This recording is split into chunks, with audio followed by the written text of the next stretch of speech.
Bonjour pour ce 6e numéro des Indispensables. Aujourd'hui, je vais vous parler d'un écrivain que peu de gens connaissent et pourtant qui est un immense écrivain, qui est un des plus grands écrivains australiens contemporains.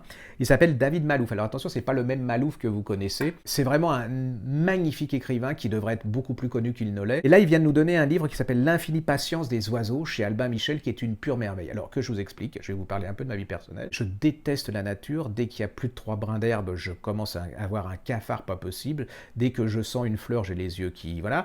Et quand je suis dans un jardin, je fais une dépression. Donc il me faut du bitume.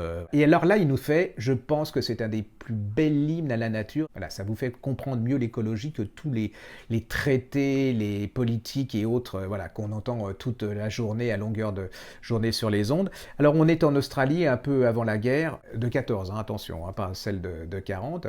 Il y a un grand propriétaire terrien, il est jeune, il vient d'hériter de son grand-père. La logique voudrait que pour gagner de l'argent, on utilise ce terrain, ces hectares pour produire des choses. Lui, pas du tout. Lui est amoureux de la nature et il décide d'en faire une réserve. Là-dessus, il trouve un jeune homme, c'est quand même quelqu'un, c'est un fils de grand propriétaire, donc tennis, là vous allez découvrir comment il va introduire les avions, comment c'est la jet set, mais il a la passion des oiseaux, il peut rester des heures à regarder des oiseaux, à regarder l'herbe, enfin vous voyez tout ce qui m'est inconcevable, mais là il vous le décrit tellement bien que vous vivez leur passion.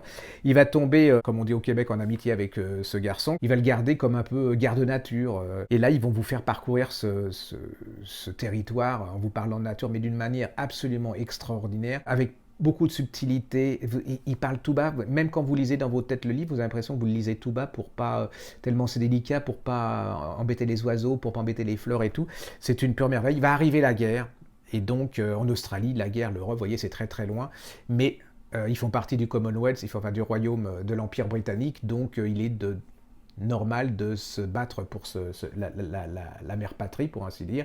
Ils vont partir. Mais allez-y, parce que c'était vraiment un exercice de style absolument magnifique. C'est un des grands écrivains à découvrir. Ça, pour moi, c'était une grande surprise, parce que arriver à me passionner avec la nature, c'est vraiment... faut énormément de talent. Ça s'appelle L'infinie patience des oiseaux de David Malouf chez Albin Michel. Vient de paraître en poche, nous, ce qui avait été à nos coups de cœur l'année dernière, je pense, ça s'appelle Tu me vertiges de Florence M. Forsyth au passeur. Là, c'est dans la collection de poche. C'est l'histoire absolument passionnelle, passionnante de l'amour entre Camus et puis Maria Casares. Alors, Camus, l'auteur, le philosophe, et puis Maria Casares, qui est un peu oubliée actuellement, mais qui était une des plus grandes tragédiennes et comédiennes de son époque. On est dans les années, je pense, 50, la guerre, un peu avant la guerre, 50. Ils vont s'aimer.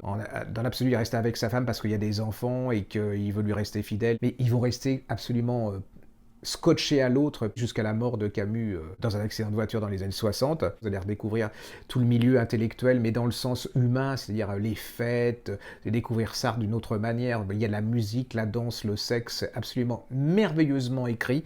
Ça s'appelle Tu me vertiges de Florence Forsyth. Pour moi, c'est un des indispensables. Et en plus, ça vous donner envie de lire la correspondance de Camus et ainsi de suite. Il vient de paraître en poche McPartlin, qui avait été invité au salon du livre de sa mort. Nous, on avait adoré les derniers jours de Rabbit Eyes. Vous savez, c'est l'histoire de cette Irlandaise qui a un cancer et qui, autour de son lit, rassemble sa famille et ses amis. Et donc, on aurait pu se dire que ça allait être un livre tragique, qui allait nous foutre le moral à zéro. Et pas du tout, parce que là, dans ces dernières heures, elle est accompagnée. Mais surtout, il raconte l'Irlande, il raconte leurs amitiés, leurs amours, leurs disputes, leurs colères, la musique. C'était absolument fabuleux.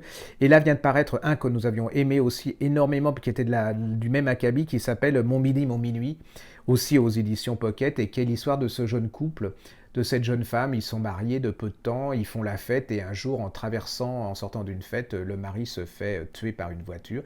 Et là, vous allez voir le parcours de cette femme pour refaire sa vie, pour lutter contre la mort de ce mari. Et toujours la même manière que les autres, c'est une espèce d'hymne à la vie, comment elle reprend la vie, reprend le dessus, sans jamais oublier l'être qu'on aime, mais grâce avec beaucoup d'amitié, d'amis, d'amour.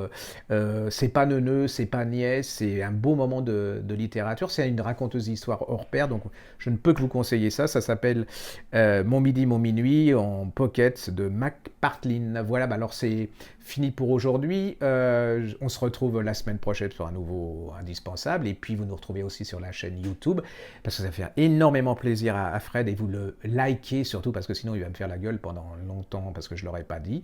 Et puis bah voilà, à la semaine prochaine. À bientôt.